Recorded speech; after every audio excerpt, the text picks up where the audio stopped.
So my report is a continuation of report of Angeline Magtubo. So the first is setting. Setting is refers to the physical or social environment where an interaction takes place, including accompanying elements or props. Individuals adjust their performance to fit the needs of the specific setting. So we are all know what is setting, right? So for example, the setting for a job interview is a typically a formal office, requiring professional attire and demeanor. In contrast, the setting for a casual gathering with friends in a park allows for relaxed clothing and informal conversation. The props in the office might include a desk and documents, while in the park there might be picnic blankets and snacks.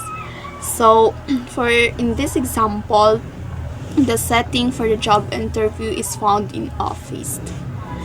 So the next one is the appearance. Appearance is how individuals visually portray their various statuses and roles, often through attire, physical presentation, and even age or gender orientation. On social media, display pictures and cover photos serve as digital extensions of appearance. Appearance is in that way diyan mo matutukoy kung sino or ano yung trabaho ng isang tao. For example, it's this the doctor.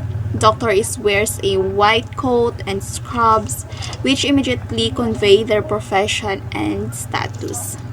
Similarly, on social media, a person might use a professional headshot as their profile picture to project a certain image for networking purposes, while using a vacation photo as a cover photo to share a more personal aspect of their life. So the fourth is the manner. Manner is that pertains to the signals an individual sends to the audience to inform them of the role they intend to play or the nature of the interaction. It should align with one's physical presentation to avoid misinterpretation. So, for example of this manner is when entering a formal business meeting, an individual might use a firm handshake and a direct eye contact as a manner, or a respect for someone that was we called manner, to convey assertiveness and professionalism. This manner should be consistent with their formal business attire or appearance to reinforce the intended message and avoid being perceived as insincere. So we are all know what is manner. Manner is all about how you respect others or how you treat others. So the next one is front. Front is this works as a kind of social script that actors follow for a more guided performance. There are various ready-made fronts that actors choose from for very specific situations or undertakings. This is, in part, because stereotypes are already established and institutionalized based on conventions actors have come to adopt when engaged in interactions. The example of front is the thumbs up emotion that we can see in our FB, our YouTubes. So, example is this a thumbs up emoticon, though still generally used online to signal approval. It also nowadays associated with passive aggressiveness.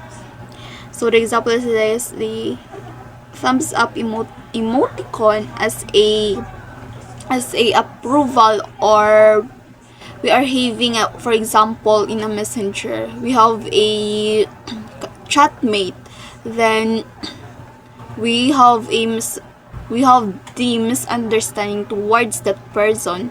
So in that we are using a emoticon thumbs up as a show that we are against in them.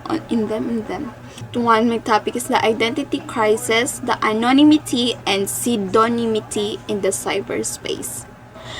By Jason Cranford Teague, anonymity in the virtual landscape is much different than in real life. So the first one is the anonymity. What is anonymity? Anonymity is the honesty and Honesty and openness are hallmark virtues, though in some cases they need to take the backseat to privacy. As defined by Andrew Wood and Matthew Smith, 2005, anonymity, which occupies one end of the identity continuum, is the act of communicating wherein the sender does not openly reveal his or her identity. So, anonymity is that the sender is does not openly or hindi siya nagpapakilala ng totoo niyang identity.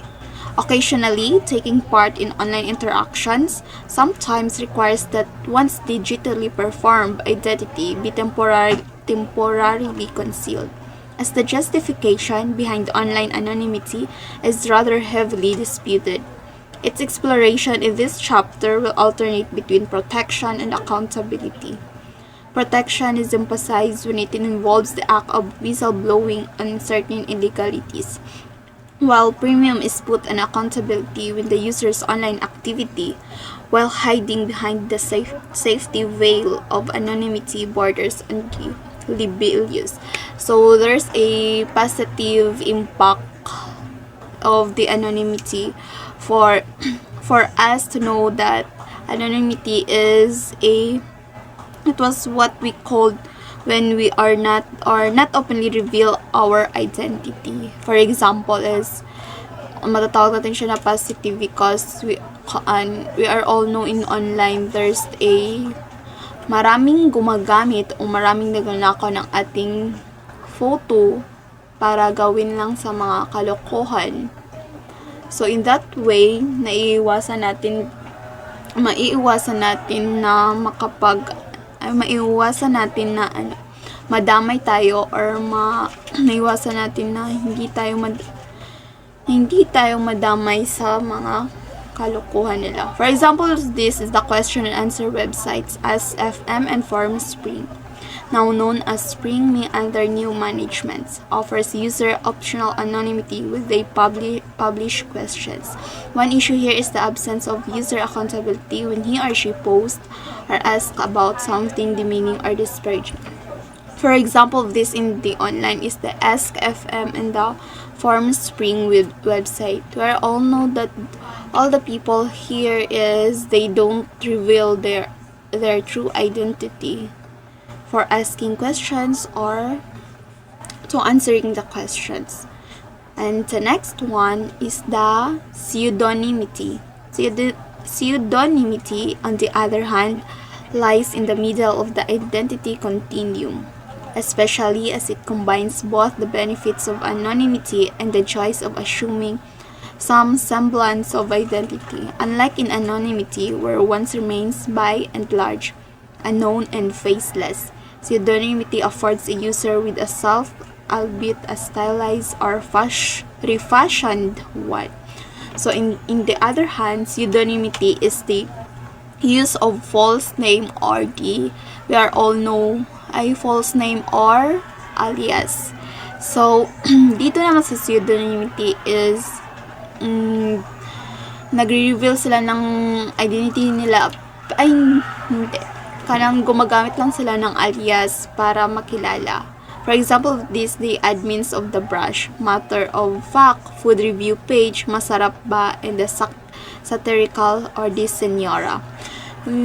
Are you familiar with the Senyora in the FB page that they are posting and they are commenting in the and the post of others to in that way hindi sila makikilala dahil gumagamit lang sila ng alias nila or the fake names.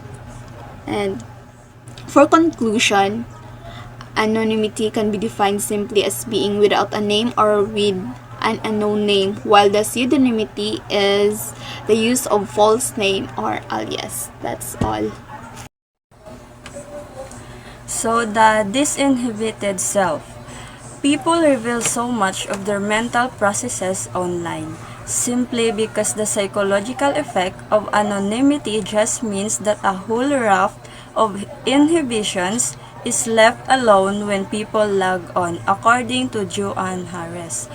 So, This inhibition is defined as a substantial difficulty in regulating one's affect, urges, and impulses, often characterized by a lack of planfulness and a tendency toward immediate gratification. It is associated with behaviors such as impulsiveness, irresponsibility, and difficulties with substance use.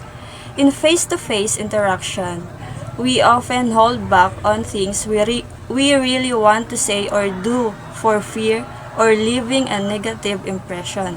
Also, we abide by a set of decorum in such situations because we are careful not to paint a wrong portrait of who we are. Impression management is what Irving Goffman calls this in the early parts of this chapter, but in the cyberspace, this might not be the case. For John Suller, 2004, such restrictions to behavior do not necessarily apply online. Unlike real-life encounters, individuals tend to act out more intensely and openly in virtual interactions.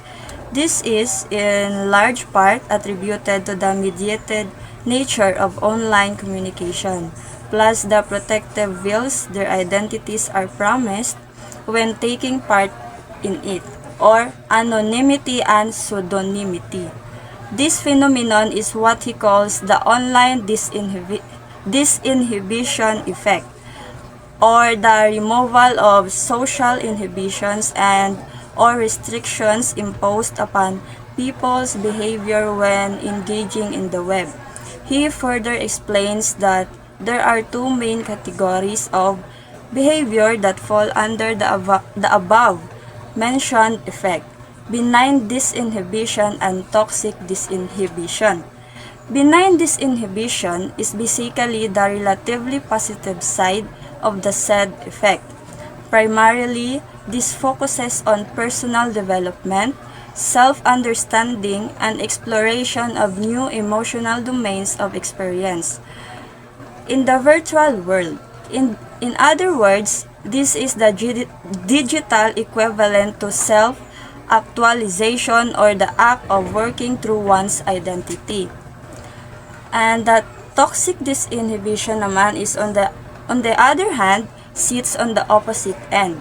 If benign disinhibition is centered on online venues that encourage emotional growth and positive self-disclosure, this second category zeroes in on disparaging remarks, death threats, blackmails, and hate slurs, among others, that a user may relish in. It may also pertain to anonymous consumption of other pornography. Keep in mind that there's no clear demarcating line that truly separates these two categories. As an online encounter might start benign enough only to escalate into something toxic or vice versa. So, an ordinary enough online relationship between two users, for instance, might become toxic if one of them crudely brings up sex, or a very rowdy comment section might be normal to some users because being very upfront is valued where they came from.